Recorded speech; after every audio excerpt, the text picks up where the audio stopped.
Hey everybody, Rob Maurer here. Welcome back to Tesla Daily. Today we've got a few updates to catch up on with the Cybertruck, including some new details on hidden features. We've also got some updates on Vision Park Assist, which of course started rolling out last Friday, so we'll talk about the first impressions of that. And we have some updates on incentives as well as a few other items today. All right, looking at the stock, tougher start to the week after a pretty strong close to the week last week. Tesla down a little over 0.5% today to $252.08, underperforming the NASDAQ, which was up 0.6% on the day today. I don't know if it was super related, but I did happen to notice that other automakers struggled a bit today too. So you can see here Ford, GM, Stellantis, all the other US automakers down today. I guess if you exclude Rivian and Lucid. Didn't look at them. I think Rivian was up. But the legacy OEMs down today. Ford and GM a little bit worse than Tesla. And also they seem to trade differently than the NASDAQ. Sometimes we see Tesla kind of follow a similar pattern. But we can see most of the automakers starting in the green today and finishing in the red, versus the NASDAQ actually started closer to flat and finished closer towards the high of the day, certainly higher than trading in the morning. So just wanted to point that out. Seems like a little bit of correlation there for the other automakers in the US. But getting into the Cybertruck, some exciting news over the weekend. Tesla started to expand orders, or invitations to order rather, for the Cybertruck. So it looks like we're up to 172 orders on the Cybertruck Owners Club order tracking sheet now. Many of these coming in the last couple of days. In fact, Tesla has now actually stopped allowing the ordering to some of these customers that had been invited to order. So unfortunately, had to act pretty quick on that. I think in some cases there was even some orders that were configurable or could be placed that were not, Tesla didn't actually communicate via email. So you just kind of had to log in and check on it. So keep an eye out for the things like that in the future. But for now, 172 orders in here. I don't know what that would mean in terms of total orders that Tesla's allowed. Maybe something like 1,000 at this point for the Foundation series, and that could be why they have stopped, at least for the time being. But nice to see these orders, and importantly, these orders were placed outside of, in many cases, California and Texas, which that first wave had a couple of people like that, but they had some tie to having ordered in Texas or California before. Now we have, you can see from the order tracker here, Florida, Maryland, Arizona, Montana, Michigan, etc. So a lot of different states now being opened up, which is very exciting to see that expansion, even with this initial Foundation series set of Cybertruck orders. So we'll keep an eye on that. Tesla did, I think, also adjust the delivery time frame estimates for some customers too. Looks like the Cyber Beast version has maybe been pushed out a little bit. We'll have to wait and see more on that. It's tough with such few orders out there to get really, precise or accurate information on that, but we'll keep an eye on that as well. And then getting into some new details, we've got a couple of pieces of new content. First, Lars and Franz were on Jay Leno's Garage. So this was posted, I believe, today, and gives us an exciting look at some of the details that they thought about when making the vehicle, some things that maybe we haven't really quite learned about yet. So I want to go through some of those. One of them, which was kind of cool, Lars pointed out that there is a 48-volt accessory connection on the top of the Cybertruck here to make it really easy to connect something like the light bar accessory. So that's what this is here. It can plug in directly at this connection point, and it also then integrates with the user interface, it sounded like, so you're able to control it via the, the UI via the touchscreen. So I think pretty cool implementation of something like that. We've got a little bit more detail on the other accessories, or the light bar accessory too, that we'll talk about here. So just tried to recap that for everybody. I would definitely recommend this one. This one is linked in the description below. But just to kind of recap things that they said about the Cybertruck in general, Franz did confirm they do have over 2 million deposits. So that is kind of what the reservation number had indicated. Elon had previously said more than 1 million. So it looks like that reservation indicator ended up being accurate, which is nice to see. Over 2 million deposits for the Cybertruck, obviously super impressive. We'll see what the conversion rate is, but that's a big backlog for interest so far. So great point to start from. They talked about the design. Franz specifically said that Tesla did not want to add the mirrors, the side mirrors, but they couldn't get the regulations changed, so they had to ship it with them. We'll talk a little bit more about that in a second. They talked about the glass, the strength of it. Lars said if the glass gets chipped, it will create a stress ring rather than continuing to kind of spiderweb out, improving repairability of the vehicle, of the glass rather. So that's, I think, a nice note, especially as we talked about the price. I think it's a reasonable price, but still $1,900 for the part to replace the Cybertruck window, as that is, I think, one of the biggest pieces of automotive glass, if not the biggest, that windshield there. They talked about the American-made aspect of the Cybertruck, which, especially for a truck is really nice to see, as those are often touted as, America. It's a big market for America, or for trucks rather, of course, the biggest market.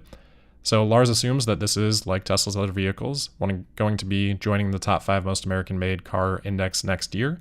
He said he couldn't think of one part that's not made in the US.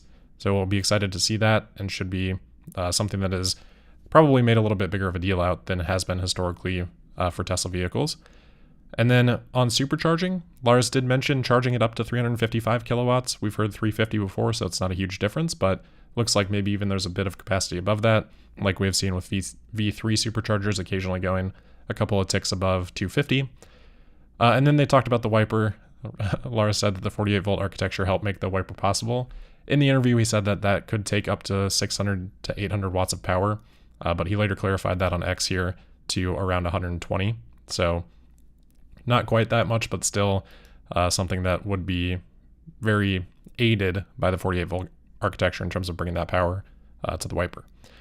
They also talked about the Cybertruck in water. So Lars did comment that Elon really did want it to be capable of being a boat, essentially. It's not quite there, but he did say that it can traverse up to 2.5 feet of water depth without issue when it's in wade mode. They talked a little bit about the pressurization of the battery pack, which we had talked about before. Lars basically just said this adds a little bit of air in the pack to help keep water out from any potential leak areas.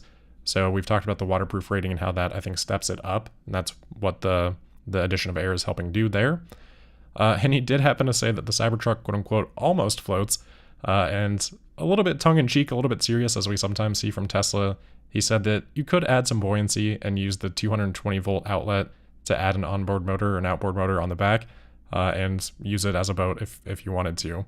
Probably keeping in mind that depth and things like that, just to avoid water in the cabin. But if you wanted to seal up some of those things and try it, you could probably even do a little bit more than that. So interesting to see that. I'm sure at some point we'll get all sorts of experiments out there on that. Accessories, they did talk about the tent a little bit. Franz mentioned that the tent can be set up in less than 5 minutes. The video kind of showed it inflating and things like that. So a nice note on the tent. And then like we talked about with the light bar, that integrates with the UI, and they said it has about 500 meters of visibility for off-roading use cases, which, I'm sure there are other third-party things that are out there for vehicles now that can do that, but nice to have that in a way that's easily attachable with this integration here that they pointed out, and something that then automatically connects to the UI, which is something that anything third-party would obviously struggle with. And then they did happen to mention a couple of other things. Franz did confirm they are working on wireless charging, so we saw that little bit of a teaser at Investor Day of doing cool things in the future, and that was an image that was shared on that slide, kind of hinting at wireless charging development. The context of what they were discussing that was during home charging, so that seems to be at least one intended use case for that. And then, of course, a lot of people imagine that would be something that would be helpful in the context of a robotaxi fleet, something like that. And then on the Semi, Lars did say that they have close to 100 Tesla Semis testing internally at Tesla. I don't know if that's in addition to the number that is with Pepsi, but somewhere around that number, at least in total, if not just internally to Tesla. And they said that they're testing with Pepsi, Lars said, to prepare for volume production next year. So this is very recent, of course. That's a good sign that they are continuing to track towards that. So keep an eye out on Giga Nevada for the Semi. And then I mentioned the mirrors here, that Tesla didn't want those. They have designed them to be quite easy to remove. So we've got a video here from Wrap Bullies on YouTube walking through a little bit of the wrapping process for the Cybertruck, but this video specifically focusing on the mirrors. And you can see it's just 3 Torx screws here that are removable, and then you just slide the mirror out. Unfortunately, the video ends and they don't really show what it looks like after that. You can't really get a good sense for it, but should be something that's really easy to remove for people that are interested in doing that.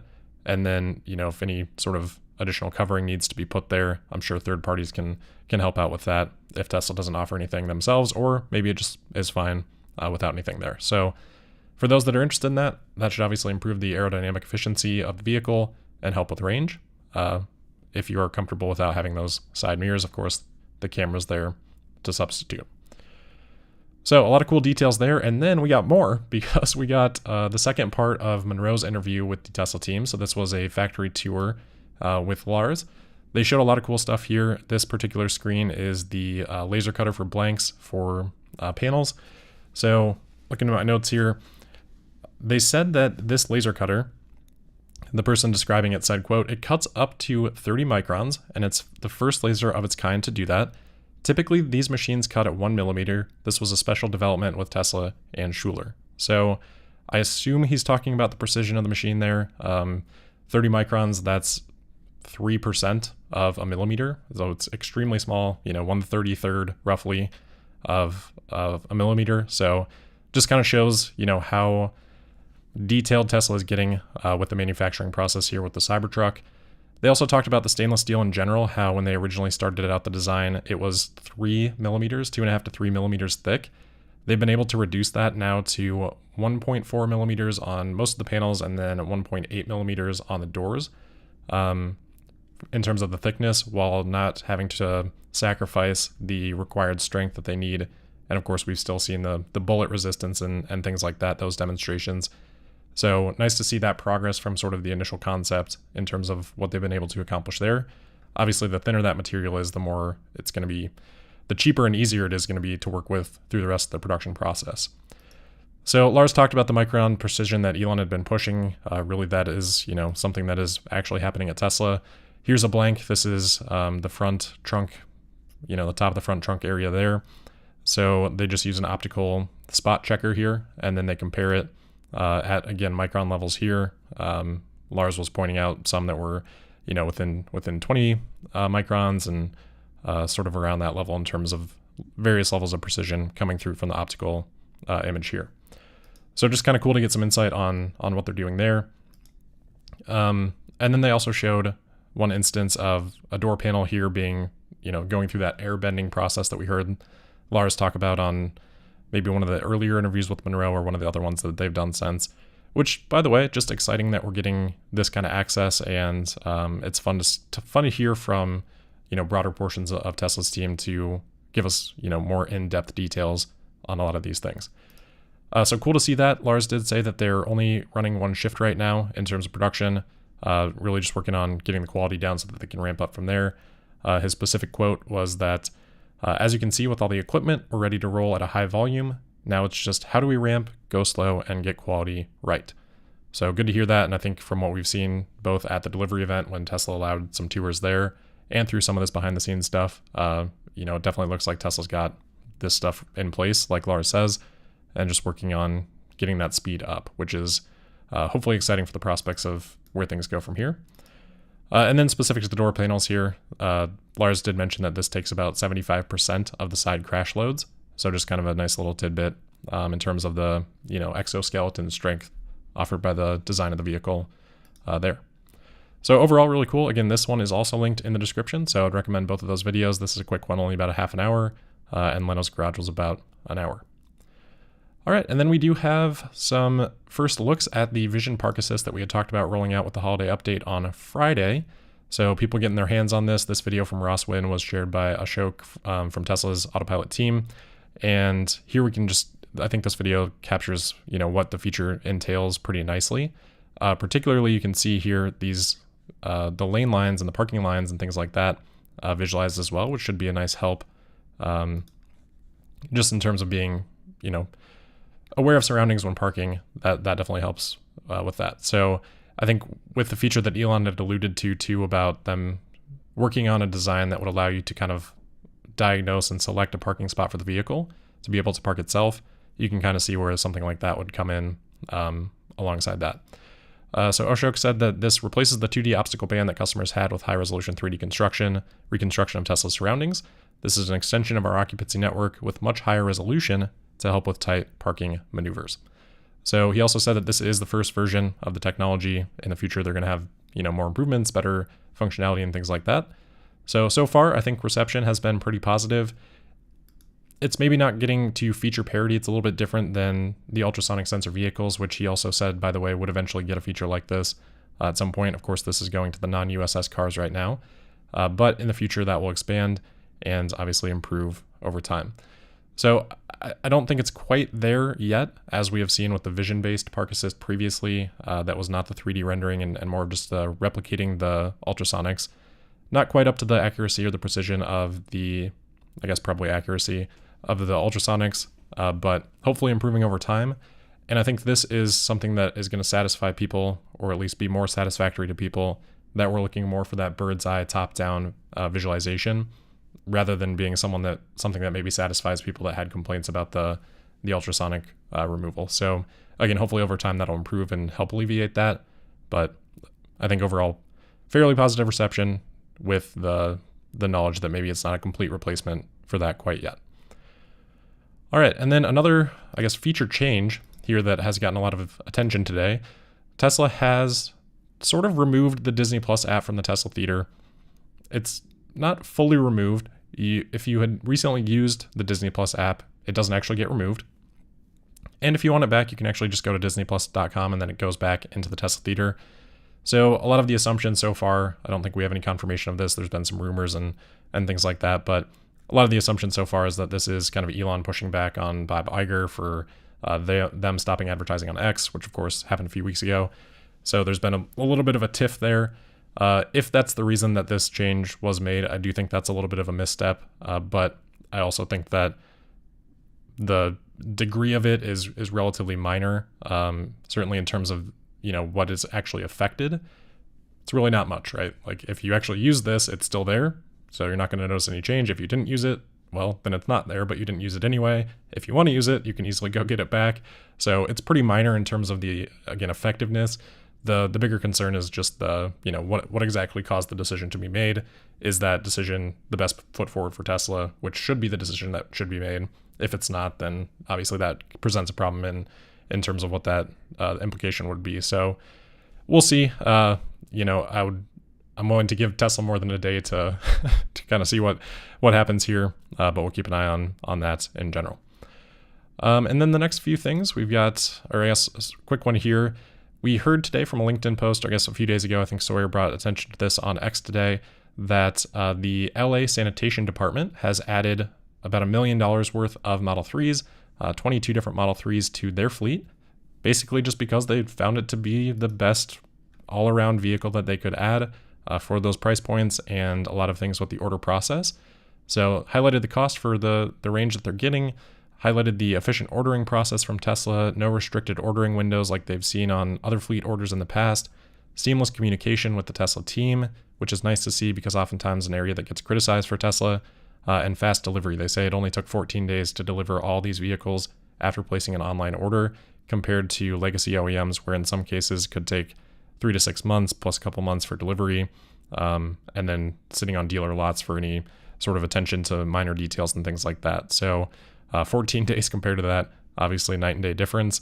Ultimately, they said legacy OEMs need to step up their game. So just some nice props there from the LA Sanitation District, and hopefully other fleet buyers would take note of things like this as well. And then we do have a couple of incentive updates. We had previously talked about this possibility maybe a couple of weeks ago. But Germany has now ended their electric vehicle credit program based on some changes to their budget after court ruling basically repurposed, or I guess cut some funds that were previously a part of the budget for, I guess, green initiatives. Those have now been cut, and as a part of that, the EV subsidy has been cut as well, and very suddenly. There was only about a day or two notice here. Tesla, because of that, has said that they are going to be honoring that subsidy, Tesla compensating for it basically out of Tesla's pocket until the end of the year, which was originally kind of the earliest we thought this might change, and I think it stepped down at the beginning of the year. So there was already sort of that urgency for buyers to maybe take delivery. I think Tesla wanting to still take advantage of the urgency because they probably have a lot of people in that situation that were hoping to do that. And then, of course, with this going away next year, it's probably going to create one of those demand pockets that we talk about from time to time for buyers in Germany. So I think that'll level out over time, but obviously that puts margin pressure on Tesla here with having to compensate for that, and longer term with the removal of the subsidies. In Canada, potentially a little bit better news on the EV credit front. This release from cbc.ca talks about Ottawa. I think it is talking about a federal level, though. They say that CBC News has learned that Ottawa will release final regulations to ensure that all new passenger cars sold in Canada by 2035 are zero-emission vehicles. And they're going to help along with that process through the implementation of some EV credits. It says manufacturers will earn those credits based on the number of low or no emission vehicles they sell. Those credits can be bought and sold to other companies, like we see many other regulatory credit structures work. So they also point out that automakers can earn more credits if they help with building out EV charging infrastructure. Hopefully Tesla would be party to earning some credits from that part of the structure as well. And then again, noting that they can purchase credits if they want. So good to see that. And this will sort of step up by year, as we've seen again with other structures. Regulations are going to apply to model year 2026, so sort of end of 2025. Sales targets will increase each year till 2035, and model year 2026, production year 2025, increasing till 2035. I don't know if I got the dates right on that the first time. The federal government wants 20% of all vehicles sold to be zero emissions by 2026. That target rises to 60% by 2030, and then of course 100% by 2035. So these credits will help create an incentive to do that, and obviously Tesla well positioned to take advantage of those. We should hear a little bit more about this later this week.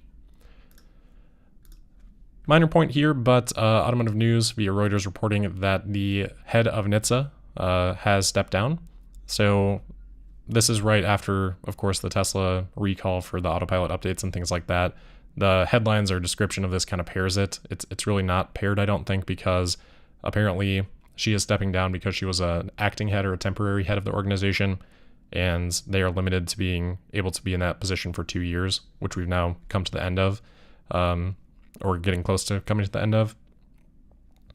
I guess she's only run it since September 2022. I think I read that differently the first time I read this, but told employees she will leave her post on December 26th because of a law limiting how long officials can remain as temporary officials. So that seemed to be the reason of the step down, but of course, just timing-wise, tied in a little bit with the Tesla recall and some media reports today.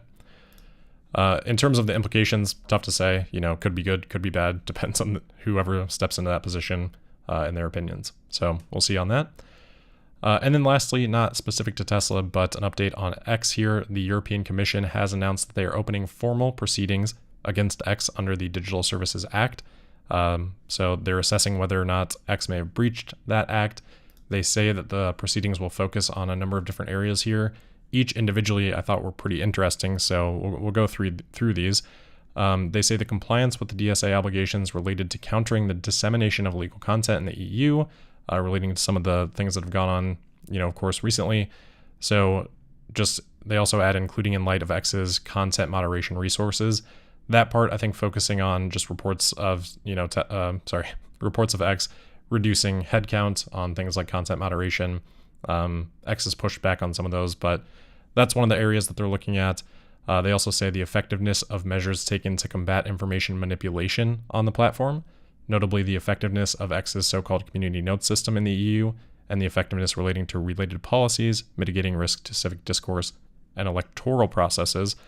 This one's interesting because I think community notes in general is a pretty well-regarded system. It's my impression of it, at least. And certainly I have a favorable opinion.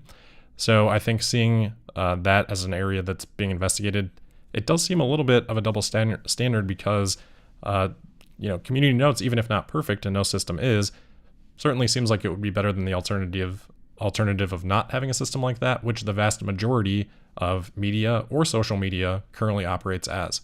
Why are they not being held to that standard if we're going to take a look at community notes and say that, there may be some instances where things are incorrect or manipulated or something like that. Certainly there are things that are manipulated in other ways in other forms of media too. So not sure on that point. The measures taken by X to increase the transparency of its platform. The investigation concerns suspected shortcomings in giving researchers access to X's publicly accessible data, as mandated by Article 40 of the DSA, as well as shortcomings in X's ads repository. Again, this seems relatively nitpicky because I don't think there are many other social media platforms that have pretty much published their entire algorithm like X has. Maybe there are some areas that they can improve that, which fair enough if so. But again, I think in general, transparency from X is probably quite a bit higher than others. And then they say a suspected deceptive design of the user interface, notably in relation to check marks linked to certain subscription products, the so-called blue checks. Deceptive design for having a blue check for someone that paid seems like a I don't know. That just seems blatantly wrong. Yes, it's different than how it was before, but the system is very clear. So I don't really see how there could possibly be an issue with that one, but I guess we'll see. So in general, these don't seem the strongest to me, but we'll see what the proceeding comes up with. All right, that'll wrap it up for today. Kind of a long one, but that'll wrap it up. As always, thank you for listening. Make sure you're subscribed and signed up for notifications. You can also find me on X at Tesla Podcast. And we'll see you tomorrow for the Tuesday, December 19th episode of Tesla Daily. Thank you.